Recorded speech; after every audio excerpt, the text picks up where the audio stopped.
નમસ્કાર વિદ્યાર્થી મિત્રો, આજે આપણે ધોરણ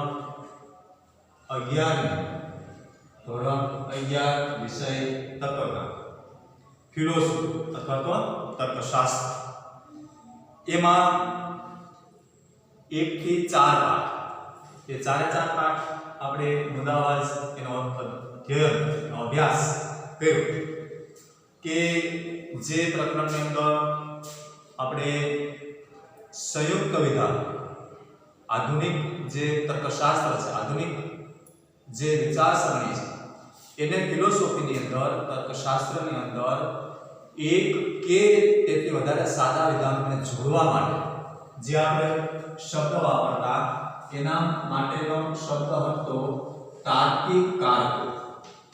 તાર્કિક કારકો એના માટેનો બીજો શબ્દ હતો. જો નાના પ્રશ્નમાં ઘણી વખત આવા પ્રશ્નો વૈકલ્પિક પ્રશ્નો પૂછી લે છે કે ભાઈ તાર્કિક કારકો કેટલા, તો કે 5. એકમુખી કારક અને દ્વિમુખી કારક એ આપણે પ્રકરણ 4 માં શીખી ગયા છે, બરાબર યાદ રાખો કે એકમુખી કારક માત્ર એક અને એ કયો, તો કે નિષેધ. દ્વિમુખી કારક કેટલા, તો કે 4. સમુચય, વિકલ્પન, સત્ય અને દ્વિસત્ય એના એ છે. એ તાર્કિક કારકો શા માટે વાપરવામાં આવે, તો કે બે સાદા વિધાનોને જોડી અને એમાંથી સંયુક્ત વિધાનની રચના કરવા માટે. આ સંયુક્ત વિધાનની રચના કરવા માટે તાર્કિક સંયોગીઓ અથવા તો તાર્કિક કારકોનો ઉપયોગ થાય છે. હવે એનાથી એક સ્ટેપ આગળ કે જે આપણે માત્ર સાદા વિધાનો પહેલા શીખ્યા, પછી એમાંથી સંયુક્ત વિધાન, સંયુક્ત એટલે જોડવું, બે વિધાનોને જોડીને એક વિધાન બનાવો, આ સંયુક્ત વિધાન થાય. જેમાં આપણે વચ્ચે અને મૂકતા, જો અને તો મૂકતા, કાં તો અથવા એના બદલામાં જો, તો અને તો જ આવા શબ્દો ઉમેરી અને બે વિધાનોનું એક વિધાન જ્યારે બને ત્યારે સંયુક્ત વિધાન બની જાય છે. હવે એ સંયુક્ત વિધાન બનાવવા માટેના આ તાર્કિક કારકો હતા. એનું બીજું નામ કયું, તો કે તાર્કિક સંયોગીઓ. તાર્કિક સંયોગીઓ આ બે શબ્દો તર્કશાસ્ત્રની અંદર વપરાય છે. કોના માટે, તો કે જે 5 મુખ્ય કારકો છે એના. એ મુખ્ય કારકોનો ઉપયોગ શું, તો કે વિધાનોને જોડવા માટે. માત્ર એના પ્રતીકો વાપરવાના છે, શબ્દો લખવાના નથી. શબ્દો ના બદલાવા આપણે કારકો વાપરીએ છીએ. એટલે આપણી ભાષામાં એક સિમ્બોલ પ્રતીક મૂકવાનું. જેવી રીતે ગણિતમાં પ્લસ હોય તો આપણે સરવાળો એવું લખતા નથી, પ્લસ નિશાની આપણે ખ્યાલ આવી જાય કે સરવાળો જોઈએ. આ એક પ્રતીકની ભાષા, આને પ્રતીકાત્મક ભાષા. તો એવી જ ભાષા આપણે ફિલોસોફીમાં તર્કશાસ્ત્રમાં છે. આ 5 સિમ્બોલ છે. આપણે ગણિતમાં જે રીતે તમે શીખતા છો કે ભાઈ સરવાળા, ગુણાકાર, બાદબાકી, ભાગાકાર, વર્ગમૂળ, આ બધા નિશાનીઓ જો નાખો. નિશાનીઓ એટલે શું હોય, તો કે પ્રતીક. પ્રતીક એટલે એના સિમ્બોલ, એમાંથી લખવાનું હોતું નથી. શાબ્દિક રજૂઆત ને પ્રાકૃતિક રજૂઆત, એવી જ પ્રાકૃતિક રજૂઆત એ માત્ર ને માત્ર આપણે આમાં કરવાની છે. હવે એ પ્રાકૃતિક રજૂઆત જે થાય એ પ્રાકૃતિક રજૂઆતમાં આપણે પ્રતીકો વાપરવાના છે. અને એ પ્રતીકો તર્કશાસ્ત્રમાં આપણે જ્યારે વાપરીએ છીએ ત્યારે શબ્દો ના બદલામાં એના પ્રતીકો મૂકીએ છીએ.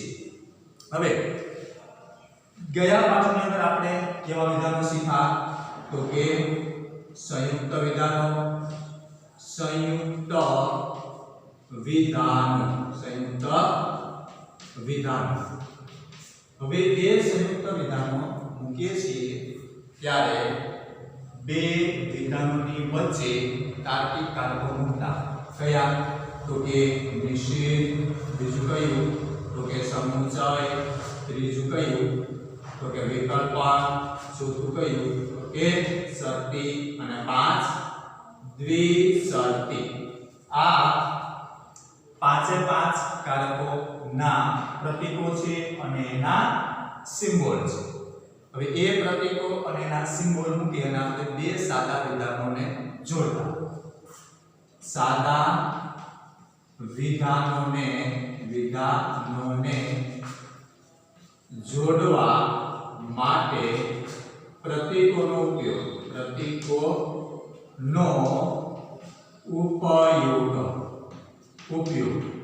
પછી આપણે વિધાન માટે તો અચલ મૂકતા, A થી Z સુધીના કેપિટલ અક્ષર મૂકતા, એટલે વિધાન માટે કેપિટલ અક્ષર અને વચ્ચે જે બે વિધાનોની વચ્ચે શબ્દ છે એના માટે પ્રતીક છે. એટલે એની પ્રાંતીય રજૂઆત આપણે કેવી રીતે કરતા કે A સમુચ્ચય B આ એની પ્રાંતિક રજૂઆત થઈ જાય છે. હવે આ પ્રાંતિક રજૂઆત એ સંયુક્ત વિધાનની થઈ. કોની થઈ? તો કે સંયુક્ત વિધાન. હવે પ્રકરણ 5 માં આપણે જવાનું છે ક્યાં? તો કે જટિલ સંયુક્ત વિધાન. આપણે ચોથા પાઠમાં શીખ્યા કેવા હતા? સંયુક્ત વિધાન. હવે પાંચમા પાઠમાં જે શીખવાના છે કયા છે? તો કે જટિલ સંયુક્ત વિધાન. જે સંયુક્ત વિધાન છે એને પાછું જોડવાનું એટલે જટિલ સંયુક્ત વિધાન. હવે વસ્તુ એની છે ઓલા સાદા વિધાનનું જોડીને આપણે સંયુક્ત કરતા. હવે એક માત્ર સાદું વિધાન અને એની સાથે બીજું સાદું વિધાન, આ બે સાદા વિધાન જોડીને એક સંયુક્ત વિધાન થાય. હવે એક સંયુક્ત વિધાનમાં જો બીજું સાદું વિધાન જોડવામાં આવે એટલે ત્રણ સાદા વિધાનો થાય. તો બે કાર્યની જરૂર પડે. આમાંથી કોઈ પણ બેનો ઉપયોગ કરવો પડે ત્યારે એ જટિલ સંયુક્ત વિધાન બની જાય છે.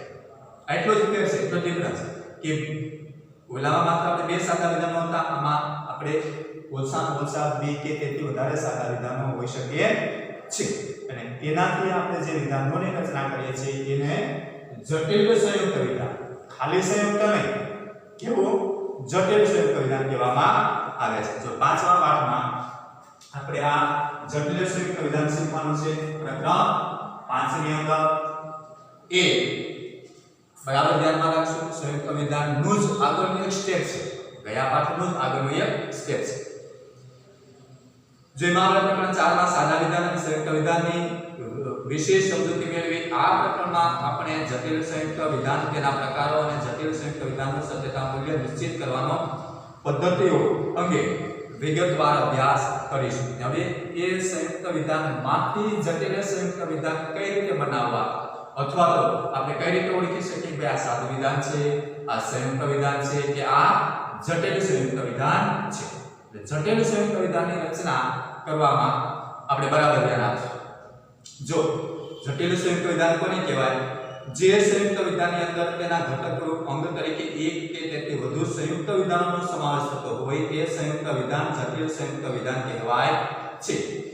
જટિલ સંયુક્ત વિધાનની આ વ્યાખ્યાની સંક્ષિપ્ત રજૂઆત આ પ્રમાણે થઈ શકે કે જટિલ સંયુક્ત વિધાન એટલે કે એક કે વધુ સંયુક્ત વિધાનનું બનેલું સંયુક્ત વિધાન. જો એને સરળ ભાષામાં આપણે સમજવું હોય તો આપણે એવું કહી શકીએ કે એક કે તેથી વધુ સંયુક્ત વિધાન, સાદું નહીં, એવું એક કે તેથી વધુ સંયુક્ત વિધાન ઘટક રૂપ વિધાન તરીકે આવતું હોય તેને કેવું કહેવાય? તો કે જટિલ સંયુક્ત વિધાન કહે છે. જટિલ સંયુક્ત વિધાન કહે છે. જો હવે એમાં સંયુક્ત વિધાનમાં માત્ર એક કે તેથી વધારે સાદા વિધાનનો સમાવેશ છે. હવે એની જગ્યાએ આપણે સંયુક્ત વિધાનમાં શું કરવાનું છે? તો કે એક કે તેથી વધુ સંયુક્ત વિધાન લેવાનું છે. સંયુક્ત શબ્દ જોડેલું વિધાન હોવું જોઈએ, ખાલી સાદું વિધાન નહીં આવે. કેમ કે સાદા વિધાનથી બને તો સંયુક્ત વિધાન હોય છે. હવે આપણે કયું શીખવાનું છે? તો કે જટિલ સંયુક્ત વિધાન છે. એટલે એક કે તેથી વધુ સંયુક્ત વિધાન આવતા ઘટક વિધાન તરીકે, ઘટક એટલે મૂળભૂત વિધાન તરીકે. તો અને તો જ એ કયો બનશે? સંયુક્ત વિધાનની અંદર એનો સમાવેશ થશે. શા માટે? તો કે એની અંદર ઓછામાં ઓછા એક કેટલા માટે લખી? એક કે તેથી વધુ એટલા માટે કેમ કે નિષેધ છે કે એકમુખી કારક છે. એટલે નથી અથવા તો નહીં લાગી જાય કોઈ પણ વિધાનમાં એટલે એ સંયુક્ત તો બની જ ગયું છે. એટલે એનાથી વધારે એ સંયુક્ત વિધાન ઓછામાં ઓછું એક તો હોવું જોઈએ. એમાં બીજું સાદું વિધાન ઉમેરાય જાય, બીજું સાદું કોઈ પણ, એટલે જટિલ સંયુક્ત વિધાન બની જાય. હાલ આપણી ભાષામાં સરળ ભાષામાં જો શીખવું અથવા તો યાદ રાખવું તો આપણે એટલું છોકરાઓ યાદ રાખવાનું કે જટિલ સંયુક્ત વિધાન એટલે કયું તો કે જેની અંદર ઓછામાં ઓછા બે કારક આવતા હોય. કેટલા? બે કારક. આ પાંચમાંથી કોઈ પણ બે કારક આવવા જોઈએ એટલે સમજવાનું કે આ જટિલ સંયુક્ત વિધાન છે. જો એક કારક આવે કોઈ પણ એક માત્ર એક જ કારક આવે, જો આપણે એમ કીધું કે a સમજાય b તો આ સંયુક્ત વિધાન છે. કેવું છે તો કે સંયુક્ત વિધાન છે. એટલે એક જ કારક વાળું કોઈ પણ વિધાન હશે તો એ સંયુક્ત હશે. એટલે બે કે તેથી વધારે કારક હોય, માની લો કે આને આપણે અહીં કે નિષેધ લગાવેલો હોય તો આને આપણે નિષેધ લાગીએ તો આ એક નિષેધ અને સમૂહ છે. આ બે કારક થઈ ગયા. જો આ બે કારક આવી જતા હોય તો સમજવું કે આ જટિલ સંયુક્ત વિધાન છે. એકદમ સરળ, આપણે જોતા જ આપણે ઓળખી જાય. વાંચો, શાબ્દિક આપેલું હોય, શાબ્દિક રજૂઆત કરેલી હોય તો પણ આપણે ખ્યાલ આવી જાય કે જેની અંદર નથી પણ આવતું હોય પછી અને આવતું, અથવા તો આ પાંચના જે શબ્દો છે નહીં અને કાં તો અથવા જોતો અને તો જ એમાંથી કોઈ પણ બે ઓછામાં ઓછા, વધારે પણ હોઈ શકે. એવું નહીં કે બે છે, બે કે તેથી વધારે 2 3 4 5 હોઈ શકે. એક મેં કારક બે વખત પણ હોઈ શકે, અથવા તો એ બે કારક બે વખત પણ હોઈ શકે. એ સવાલ જુદો છે, એની સાથે આપણે કોઈ લેવા દેવા નથી. આપણે માત્ર એક ઓળખ એ રીતે કરવાની છે કે જો એક જ કારક આવતો હોય તો સંયુક્ત વિધાન છે. ઓછામાં ઓછા બે કારક આવતા હોય, કેટલા? બે. આ પાંચમાંથી કોઈ પણ બે કારક આવતા હોય તો જટિલ સંયુક્ત વિધાન છે. તરત જ આપણે ખ્યાલ આવી જાય કે આને જટિલ સંયુક્ત વિધાન કહેવાય. આ એની વ્યાખ્યા. એટલે ઘટકરૂપ વિધાન તરીકે એની અંદર એક સંયુક્ત વિધાન અવશ્ય હોવું જોઈએ. સાદું નહીં, કેવું હોવું જોઈએ? એક સંયુક્ત વિધાન હોવું જોઈએ અને પછી એમાં સાદું વિધાન ઉમેરાય એટલે એ જટિલ સંયુક્ત વિધાન બની જાય છે. આપણે જાણીએ છીએ કે સાદા વિધાનમાં બીજા કોઈ વિધાનોનો સમાવેશ થતો નથી, તેથી સાદા વિધાનમાં એક પણ તાર્કિક કારક આવતો નથી. પરંતુ વિધાનમાં એક અથવા બે સાદા વિધાનોનો સમાવેશ થતો હોવાથી સંયુક્ત વિધાનમાં ફક્ત એક જ તાર્કિક કારક હોય છે. જટિલ સંયુક્ત વિધાનમાં એક કે વધુ સંયુક્ત વિધાનનો સમાવેશ થતો હોવાથી સંયુક્ત વિધાનની રચનામાં એક કરતા વધારે કારકોનો ઉપયોગ થાય છે. આથી જટિલ સંયુક્ત વિધાનની વ્યાખ્યા આ પ્રમાણે આપી શકાય કે જટિલ સંયુક્ત વિધાન એટલે બે કે તેથી વધારે કારકોના ઉપયોગ વડે રચાયેલું વિધાન. આની બીજી વ્યાખ્યા કઈ? એકદમ સરળ એવી વ્યાખ્યા છે. જટિલ સંયુક્ત વિધાન એટલે કેવું?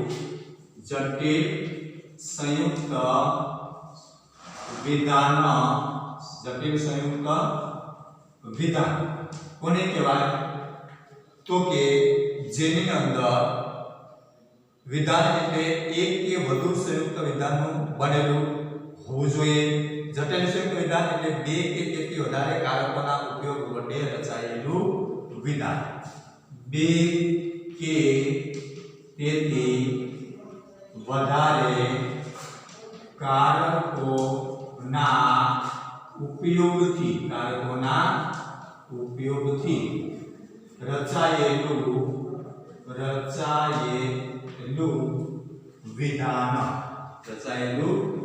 વિધાન. એટલે જો શાબ્દિક રીતે આપેલું તો આપણે જોવાનું તો શબ્દ હોય તો, અને પ્રાતિક રજૂઆત કરેલી હોય તો આ પ્રતિકૂળ આપેલા હશે તો આપણે તરત ખ્યાલ આવી જાય. અને જો શાબ્દિક રીતે આપેલું હોય તો નહીં અને કાં તો અથવા જોતો અને તો જ એમાંથી કોઈ પણ બે વપરાયેલા છે ઓછામાં ઓછા. એટલે આપણને ખ્યાલ આવી કે જટિલ સંયુક્ત વિધાન બે કે તેથી વધુ, ઓછામાં ઓછા બે તો કારક એની અંદર હોવા જોઈએ. બે કે તેથી વધારે કારકોના ઉપયોગથી રચાયેલું વિધાન. બે કે તેથી વધારે કારક એમાં હોવા જોઈએ ત્યારે જટિલ સંયુક્ત વિધાન બની જાય છે. એક પણ કારક ના આવતો હોય જો ત્રણેની ઓળખ ઘણી વખત એ નાના પ્રશ્નમાં આવું પૂછી લે છે. નાના ટુકડોની અંદર ત્રણે પૂછી લે. વૈકલ્પિક પ્રશ્નો કે એકનું પણ પૂછી લે. સાદું વિધાન, સંયુક્ત વિધાન અને જટિલ સંયુક્ત વિધાન. આ ત્રણ પ્રકાર. એટલે સાદા વિધાન, સાદું વિધાન, સંયુક્ત અને જટિલ સંયુક્ત એમાં શું ડિફરન્સ તફાવત કયો? તો કે સાદું વિધાન હોય એમાં એક પણ કારક હોતો નથી. પહેલી વાત આને સાદું વિધાન કહેવાય. એક પણ પાંચમાંથી એક પણ કારક ન હોય એ સાદું વિધાન. સંયુક્ત વિધાન કયું કે આ પાંચમાંથી કોઈ પણ એક કારક હોય છે. એક માત્ર એક. એ કયું વિધાન? તો કે સંયુક્ત. પછી બે કે તેથી વધારે કારક હોય તો એ જટિલ સંયુક્ત વિધાન. સાદું વિધાન, સંયુક્ત વિધાન અને જટિલ સંયુક્ત વિધાન. આ ત્રણે એક પણ કારક ન હોય તો સાદું, એક કારક હોય તો સંયુક્ત, બે કે તેથી વધારે કારક હોય તો જટિલ સંયુક્ત વિધાન બની જાય છે। હવે આ તાર્કિક જે કારકો છે એ આ ત્રણનો ડિફરન્સ બતાવે છે, સાદું વિધાન, સંયુક્ત વિધાન અને જટિલ સંયુક્ત વિધાન। હવે આપણે આ પ્રકરણની અંદર જટિલ સંયુક્ત વિધાન વિશે શીખવાનું છે। પછીની પ્રેક્ટિકલ રજૂઆત છે। હવે આપણે લખવાનું ઓછું, લાંબા જે વાક્યો લખીએ, લાંબા વિધાનો લખીએ અને એ પેરેગ્રાફ લખીએ, એની કાંઈ જ જરૂર નથી। એ બધી જ વસ્તુઓને આપણે પ્રતીકોમાં, સિમ્બોલમાં રજૂ કરી દેવાની છે। એટલે એ પ્રતીકાત્મક ભાષાની અંદર આપણે એને ઉમેરી દેવાની છે। એટલે સંયુક્ત વિધાન બનાવવાની રીત અથવા તો સંયુક્ત વિધાન કોને કહીએ એની મુદ્દાવાર હવે આપણે જોઈમાં આગળ વાત કરીએ। જટિલ સંયુક્ત વિધાન એક પ્રકારનું સંયુક્ત વિધાન છે। તેથી જેમ સંયુક્ત વિધાનોના સત્યતા ફલનલક્ષી હોય છે તેમ જટિલ સંયુક્ત વિધાનો પણ સત્યતા ફલનલક્ષી હોય છે। હવે આ મૂળ શીખવાનું કારણ શું? તો કે આ જે કારકો છે એ પાંચે પાંચ કારકો એ સત્યતા ફલનલક્ષી કારક છે। કેવા છે? તો કે સત્યતા ફલનલક્ષી પાંચે પાંચ કારક છે। હવે એ સત્યતા ફલનલક્ષી હોવાથી આપણને એની સત્ય અને અસત્યની જાણકારી આના દ્વારા આપણે મળી છે। એટલે પહેલી વાત તો એ યાદ રાખવાની કે આ કારકો એ સત્યતા ફલનલક્ષી કારકો છે। કારકો છે। સત્યતા ફલન એટલે શું? તો કે જે વિધાન આપેલું છે એ વિધાન સત્ય છે કે અસત્ય, આપણે ટી અને એફ કરીએ છીએ, ટ્રુથ અને ફેર। એની જગ્યાએ આપણે ટી અને એફ એ પણ પ્રતીક વાપરીએ છીએ, આપણે શબ્દો લખતા નથી। એટલે ટી અને એફ સત્ય અને અસત્ય એ જાણી શકીએ છીએ કે ભાઈ આ આપેલું વિધાન છે એ સાચું છે કે ખોટું છે, સત્ય છે કે અસત્ય છે। અને એ જાણકારી જે આપે છે એને તર્કશાસ્ત્રની ભાષામાં શું કહેવામાં આવે છે? સત્યતા ફલન, સાચા ખોટાની ઓળખ। એ કોના દ્વારા મળશે? તો કે આ પાંચ કારકો આપેલા હશે એના આધારે આપણે ખબર પડી જાય કે ભાઈ આપેલા જે વિધાનો છે, પછી આધાર વિધાન હોય તો એ ભલે, નકલ વિધાન હોય તો એ ભલે, દલીલ હોય, નિગમનલક્ષી હોય, વ્યાપ્તિલક્ષી હોય, પ્રમાણભૂત હોય, અપ્રમાણભૂત હોય, બધા જ માળખાની અંદર આ સત્યતા ફલન કામ કરે છે। આપણે જાણવું છે કે ભાઈ આપેલું વિધાન છે એ સાચું છે કે ખોટું, એના દ્વારા આપેલી દલીલ છે એ પ્રમાણભૂત છે કે અપ્રમાણભૂત। એટલે એ સુધી પહોંચવા માટે, સાચી ઓળખ માટે, સત્ય સુધી પહોંચવા માટે આપણે આ પાંચે પાંચ કારકોનો ઉપયોગ કરવો પડે। એટલે એના આધારે એના પાંચ પાછા પ્રકાર કયા? તો કે નિષેધ, સમુચય, વિકલ્પન, શરતી વિધાન અને નિશર્ત વિધાન। એ પાંચ પ્રકારના સત્યતા ફલનલક્ષી સંયુક્ત વિધાનો છે। સત્યતા ફલનલક્ષી જટિલ સંયુક્ત વિધાનોને પણ સત્યતા ફલનલક્ષી સંયુક્ત વિધાનોનું જ આ વર્ગીકરણ લાગુ પડે છે। અર્થાત જટિલ સંયુક્ત વિધાનમાં પણ પાંચ પ્રકાર છે જે નીચે પ્રમાણે છે। હવે આપણા જે પ્રકારો છે જટિલ સંયુક્ત વિધાનના એ પણ પાંચે પાંચ કારકને અનુસરી લે છે। કયું? તો કે જટિલ નિષેધાત્મક વિધાન,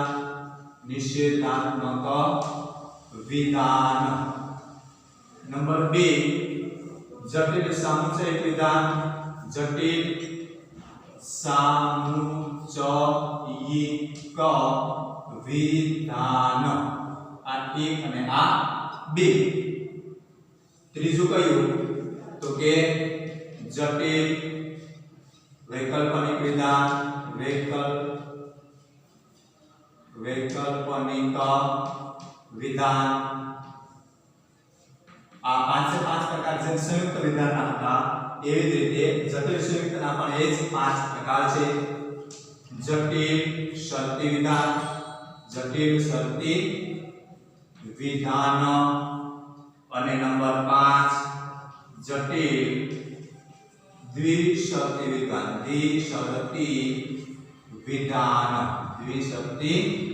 વિધાન। આ પાંચ એના પ્રકાર: જટિલ નિષેધાત્મક વિધાન, જટિલ સામુચયિક વિધાન, જટિલ વૈકલ્પિક વિધાન, જટિલ શરતી વિધાન અને જટિલ દ્વિશરતી વિધાન। આ પાંચ એના પ્રકાર છે। જટિલ સંયુક્ત વિધાનના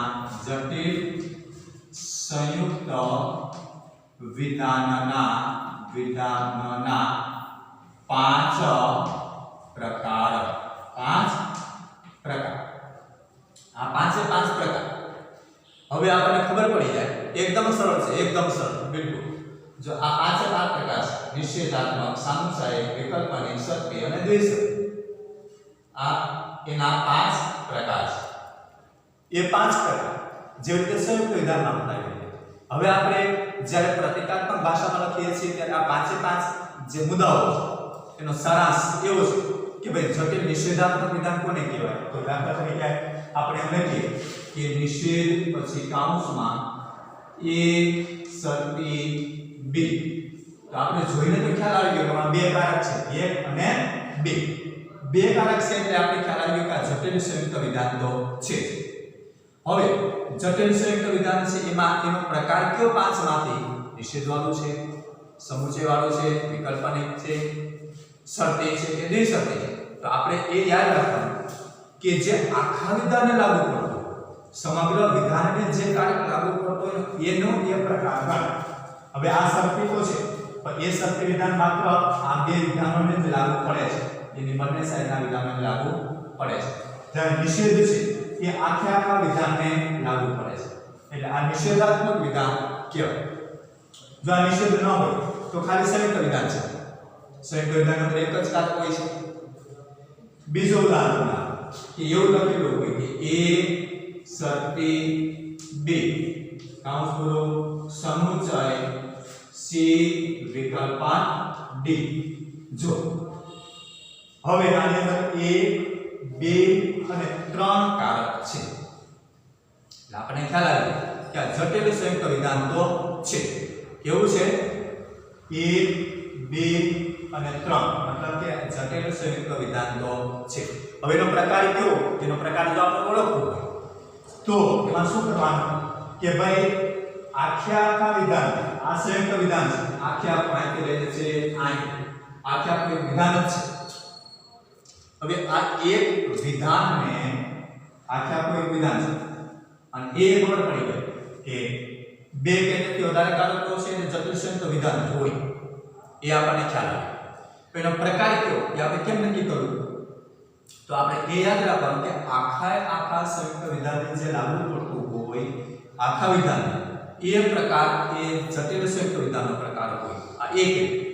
બીજી જો એમાં આપણે ધ્યાન ન આપીએ તો આપણે એ જોવાનું કે કૌંસની બહાર જે કારક છે, કૌંસ તો આ કૌંસ કરેલું છે, આ કૌંસ કરેલું છે, આ વિકલ્પન છે પણ c અને d આ બેને લાગુ પડે છે. a અને b ને વિકલ્પન લાગુ પડતો નથી. શરતી છે તો a અને b ને લાગુ પડે છે. એ c અને d વિધાન જે છે એ વિધાનને લાગુ પડતો નથી. આ કારક માત્ર આ બે વિધાનને લાગુ પડે છે, જે આ કારક છે એ આ બે વિધાનને લાગુ પડે છે. હવે જ્યારે સમુચય છે વચ્ચે આવે એ આખા કૌંસને લાગુ પડે છે અને આ બાજુના કૌંસને પણ લાગુ પડે છે. બે બાજુના કૌંસને લાગુ પડે છે. એનો અર્થ એ થાય કે આખા વિધાનને લાગુ પડે છે કયો કારક? તો કે સમુચય. એ યાદ કરે તો સરળ ભાષા એ કે કૌંસની બહાર જે કારક, કૌંસની બહાર કોઈ પણ નહીતર કૌંસ બંધ કરેલા હશે. જટિલ સંયુક્ત વિધાન આ ખાસિયત છે કેમ કે એમાં એક કરતા વધારે કારક હશે અને એક કરતા વધારે કારક એટલે કૌંસનો ઉમેરો એમાં કરવો પડે. એટલે કૌંસની બહાર જે વિધાન હોય એ જટિલ સંયુક્ત વિધાનનો પ્રકાર ગણાય. કૌંસની બહાર વિધાન હોય એ જટિલ સંયુક્ત વિધાનનો પ્રકાર ગણાય. આ કયું છે તો કે સામુચયિક, સમુચય વાળું છે, સામુચયિક જટિલ સંયુક્ત વિધાન. જટિલ સંયુક્ત વિધાન. આનો પ્રકાર કયો આવશે તો કે સમુચય છે તો સામુચયિક જટિલ સંયુક્ત વિધાન. પાંચમાંથી આનો પ્રકાર કે સમુચય. એવી રીતે કૌંસની બહાર વિકલ્પન હોય તો વૈકલ્પનિક વિધાન, નિષેધ આવતો હોય તો નિષેધાત્મક વિધાન, શરતી આવતો હોય તો શરતી જટિલ સંયુક્ત વિધાન અને દ્વિશક્તિ આવતો હોય તો દ્વિશક્તિ જટિલ સંયુક્ત વિધાન.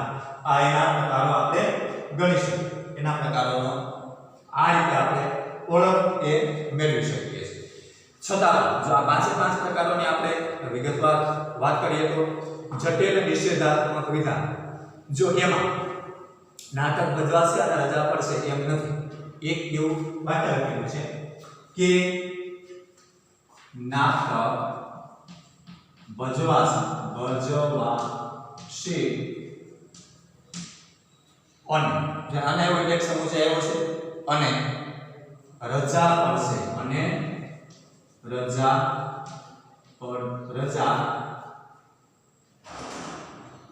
પડશે એવું નથી આ શબ્દો આપેલા છે તો એક વિધાન એ છે અહીંથી લઈને અહીં એક વિધાન નાટક ભજવાશે આ એક વિધાન થયું રજા પડશે બે વિધાન થયું એવું નથી આ વિધાન નથી માત્ર નકારાત્મક બની છે હકારાત્મકમાંથી નકાર એક બે અને હકારનો નકાર અને છે એટલે આના માટે આપણે અહીં એ મૂકીએ પછી આના માટે બે મૂકીએ અને છે એના માટે સમુચય મૂકીએ અને નથી છે એના માટે મૂકવાનું છે તો કે નિષેધ મૂકવાનું છે હવે એ સમુચય બી અને નિષેધ નથી એટલે નિષેધ એટલે શું કરવાનું તો કે એ સમુચય બી આ બેને કૌંસ બંધ કરવાના છે નથી જ્યારે શબ્દોમાં લખીએ છીએ ત્યારે છેલ્લે આવે છે બરાબર આ નિયમ છે કે ભાઈ આપણે લખીએ છીએ શબ્દોમાં ત્યારે છેલ્લે નથી આવે અથવા તો નહીં એ વાક્ય પૂરું થાય ત્યારે પણ જ્યારે એને પ્રાથમિક રજૂઆત કરીએ છીએ જ્યારે એના પ્રતીકોની અંદર આપણે એને ગોઠવીએ છીએ ત્યારે એ નિષેધ હંમેશા માટે કૌંસની છેલ્લે નહીં કૌંસની પહેલા મૂકવાનું હોય છે આ એક આપણા નિયમબદ્ધ કરેલા તર્કશાસ્ત્રના નિયમોની અંતર્ગત આ નથી શબ્દોની અંદર ભલે છેલ્લે આવતો પરંતુ જ્યારે એને પ્રતીકોની અંદર લખીએ છીએ ત્યારે નિષેધની જે નિશાની છે પ્રતીક છે એ હંમેશા માટે કૌંસની પહેલા મૂકવાનું છે એટલે નિષેધને આપણે અહીં મૂકી દેવાનું છે આ થઈ ગઈ એની પ્રાથમિક રજૂઆત નિષેધ એ સમુચય બી હવે આખા વિધાનને આ નિષેધ લાગુ પડે છે આ એ ને લાગુ પડે અને બી ને પણ લાગુ પડે છે એટલે આખા વિધાન નિષેધાત્મક જટિલ સંયુક્ત વિધાન કેમ કે બે કારક તો છે એટલે આવી રીતે નિષેધાત્મક વિધાન એ આખા વિધાનને લાગુ પડતો હોય તો નિષેધાત્મક વિધાન ગણાશે એવી રીતે અને છે એ આખા વિધાનને લાગુ પડતો હોય અને તો એ કયું જટિલ સંયુક્ત વિધાન તો તે સમુચય જટિલ સંયુક્ત વિધાન કહેવાય એવી જ રીતે વિકલ્પન જે છે એ આખા વિધાનને લાગુ પડતો હોય તો વૈકલ્પનિક જટિલ સંયુક્ત વિધાન કહેવાય જે જટિલ સંયુક્ત વિધાન હશે એનો કારક હંમેશા માટે કૌંસની બહાર હશે એક વાત બીજી વાત કે એ પાંચે પાંચ પ્રકારો જટિલ સંયુક્ત વિધાન ત્યારે જ બનશે કે જ્યારે એમાં ઓછામાં બે કે તેથી વધારે કારક હોવા જોઈએ માં બે કારક ઓછાના હોવા જોઈએ તો અને તો જ એ જટિલ સંયુક્ત વિધાન ની અંદર બને છે નહીતર બનતું નથી હવે આવી રીતે જટિલ સામુદાયિક વિધાનની વાત કરીએ તો એમાં અને છે એ વચ્ચે આવવું જોઈએ માની લો કે આ બધા જે વિધાનો છે પાંચે પાંચ એના આપણે ઉદાહરણો શીખેલા આપણે ખ્યાલ આવે કે ભાઈ આ ઉદાહરણો દ્વારા આ પાંચ જે પ્રકાર છે એ પાંચે પાંચ પ્રકાર સરળ અને એની પ્રાતિક રજૂઆતની અંદર કઈ રીતે બદલે છે અને એની શબ્દો દ્વારા થયેલી રજૂઆતમાંથી આપણે પ્રાતિક રજૂઆત કેવી રીતે કરી શકીએ નાટક ભજવાશે અને રજા પડશે નહીં શબ્દોમાં એવું લખેલું હશે ભાઈ નાટક ભજવાશે અને રજા પડશે નહીં જો હવે આ શબ્દ દ્વારા લખેલું વિધાન છે હવે આના આપણે પ્રાતિક રજૂઆત કરવાની છે એટલે આ એક વિધાન છે પછી આ એક કારક છે કારક મૂકીએ છીએ અને એની જગ્યાએ રજા પડશે એ વિધાન છે પણ નહીં લાગ્યું છે એટલે નકાર થઈ ગયું છે એટલે પાછું કારક આવ્યું નિષેધ વાળું છે એટલે આપણે શું કરવાનું છે તો કે આ આપણે એ મૂકીએ આ વિધાન માટે એ મૂકીએ છીએ મતલબ એ કે જ્યારે વિધાન ના બદલામાં અચલ મૂકીએ ત્યારે આ નિશ્ચિત વિધાનના બદલામાં આ અચલ એ મૂકેલો છે અને માટે તો કે સમુચય મૂકવાનું છે રજા પડશે એના માટે બી મૂકવાનું છે પણ બી જ્યારે મૂકીએ છીએ ત્યારે જો આ નહીં ન હોય તો એ સમુચય બી ક્લિયર વાત પછી કાંઈ પ્રશ્ન રહેતો નથી. પણ એક જ કારક આવે તો સંયુક્ત બનશે. પણ આ નહીં આવ્યું છે. જો નહીં હોય તો આ એકમુખી કારક છે એટલે નકારાત્મક થઈ જશે વિધાન, એટલે આ સંયુક્ત વિધાન કહેવાય. આ સાદું વિધાન છે. આમાં કઈ નહીં કે બીજા કોઈ કારક જોડેલા નથી, બીજા કોઈ શબ્દો ઉમેરેલા નથી. આ સાદું વિધાન છે. પણ આમાં નહીં છે એટલે આ સંયુક્ત વિધાન છે. એટલે આના બદલામાં આપણે નિષેધ લખીએ છીએ, નહીંના બદલામાં નિષેધ લખીએ છીએ. એટલે હવે આની જ્યારે આપણે પ્રાકૃતિક રજૂઆત કરીએ ત્યારે શું કરવાનું? તો કે a સમુચય b, આ a વિધાન છે આપણે અહીં લઈ લીધું, સમુચય છે વચ્ચે લઈ લીધું અને b છે એની બાજુ.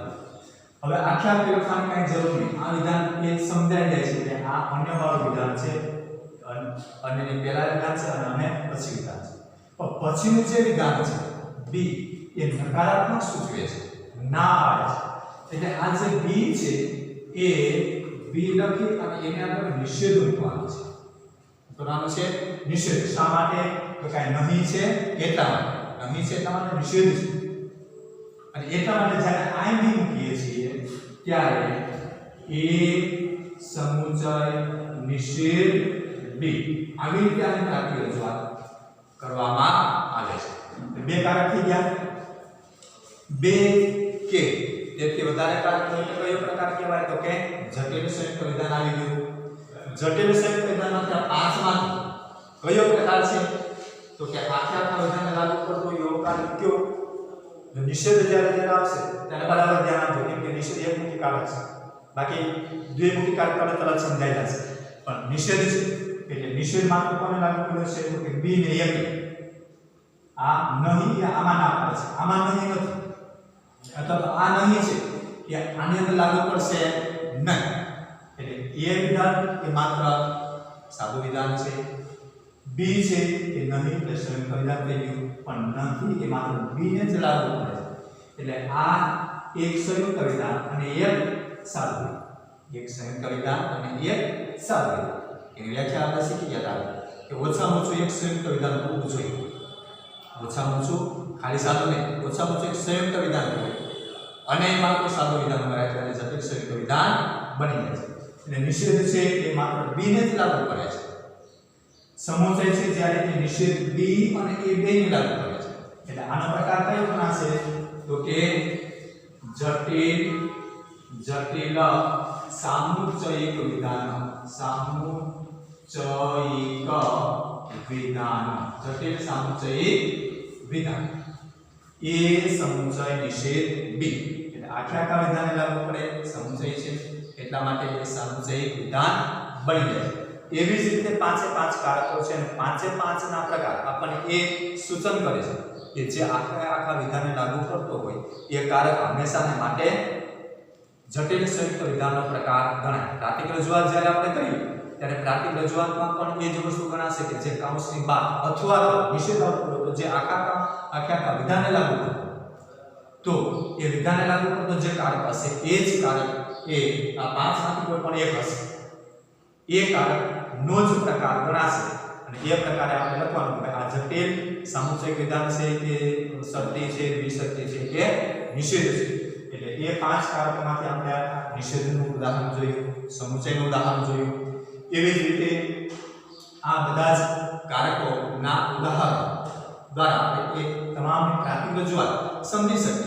જોઈને જ આપણને ખ્યાલ આવી જાય કે આ કયા પ્રકારનું વિધાન છે જે આખા વિધાનને લાગુ પડે અથવા તો કૌંસની બહાર હોય એ પ્રકારનું જટિલ સંયુક્ત વિધાન ગણાશે. એટલે ઓછામાં ઓછા બે કારક હશે, બે કારકમાંથી કોઈ પણ ઓછામાં ઓછા બે થી વધારે પણ હોઈ શકે એવું કંઈ નથી. દાખલા તરીકે એવું વિધાન લખેલું હોય કે ભાઈ a શરતી b અહીં કૌંસ આપેલો હોય, અહીં દ્વિશરતી આપેલું હોય, પછી અહીં c સમુચય d એવું આપેલું હોય. તો 1 2 અને 3 કારક છે. એક કારક છે, અહીં બીજો છે અને અહીં 3 કારક છે. પણ આ શરતી છે આ બેને લાગુ પડે, સમુચય છે આ બેને લાગુ પડે, જ્યારે દ્વિશરતી છે એ આખા વિધાનને લાગુ પડે. એટલે દ્વિશરતી જે છે એ એનો પ્રકાર ગણાશે. કયો? તો કે દ્વિશરતી જટિલ સંયુક્ત વિધાન. જટિલ સંયુક્ત વિધાન. આ રીતે દ્વિશર્તી હોય, શર્તી હોય, વિકલ્પન કે સમુચય અથવા તો નિશ્ચિત એ પાંચે પાંચમાંથી આ એના કારક ગણાશે. આ પાંચમા પાઠમાં આવી રીતે આપણે જટિલ સંયુક્ત વિધાન, એની રચના અને એના આ 5 પ્રકાર આના વિશે મુદ્દાવાર આપણે અત્યારે અભ્યાસ કર્યો. અધૂરા જે મુદ્દાઓ છે, બાકી રહી ગયેલા મુદ્દાઓ છે એ આવતા ટાસ્કની અંદર આપણે પાંચમા પાઠમાં આગળ શીખશું. આ પાઠના આ વિડિયો પછી હોમવર્કની અંદર પ્રશ્નો આપેલા હશે, જે પરીક્ષાલક્ષી પ્રશ્નો છે. એ પરીક્ષાલક્ષી પ્રશ્નો તમારા હોમવર્કની અંદર લખવાના છે. હોમવર્કમાં તમારી હોમવર્કની જે નોટબુક છે એમાં ઘરે સારા અક્ષરે વ્યવસ્થિત લખી લેવાના, જેથી કરીને એક વખત એમાં ઉતારી લો એટલે પછી આપણે મોબાઈલની જરૂર પડતી નથી અને એમાંથી જોઈને આપણે અધ્યયન કરી શકીએ, વાંચી શકીએ, તૈયારી પણ કરી શકીએ. તમારી પાસે પાઠ્યપુસ્તક પણ છે, પાઠ્યપુસ્તકમાંથી જોઈને પણ તમારે આ અભ્યાસ કરી શકાય છે. એની પ્રેક્ટિસ સ્વરૂપે એમાંથી પણ આપણે શીખી શકીએ છીએ. એટલે હોમવર્ક સારી રીતે વ્યવસ્થિત તમારે લખી લેવાનું છે અને દર રવિવારે દરેક વિદ્યાર્થીઓ આપણા હોમવર્કના ગ્રુપની અંદર આ હોમવર્કના જે તમે પ્રશ્નો લખો છો એ હોમવર્કના ગ્રુપની અંદર મૂકી દેવાના છે, મોકલી દેવાના છે, જેથી કરીને અમને ખ્યાલ આવી જાય કે આ વિદ્યાર્થીનું હોમવર્ક એ ક્લિયર છે. એટલે વ્યવસ્થિત હોમવર્ક કરી લેવાનું, પરીક્ષાલક્ષી પ્રશ્નો છે એની તૈયારી પણ કરવાની અને ઘરે બેઠા આ હોમવર્ક વાંચવાનું અને પરીક્ષાની તૈયારી કરવાની, જેથી કરીને વાર્ષિક પરીક્ષા હોય, સત્રાંત પરીક્ષા હોય, એકમ કસોટી હોય, એમાં પણ આ બધા પ્રશ્નો આપણે ઉપયોગી થાય. એટલે એ હોમવર્કની અંદર તમારે તૈયારી રાખવાની. આજના અભ્યાસને આપણે પૂર્ણ કરીએ છીએ.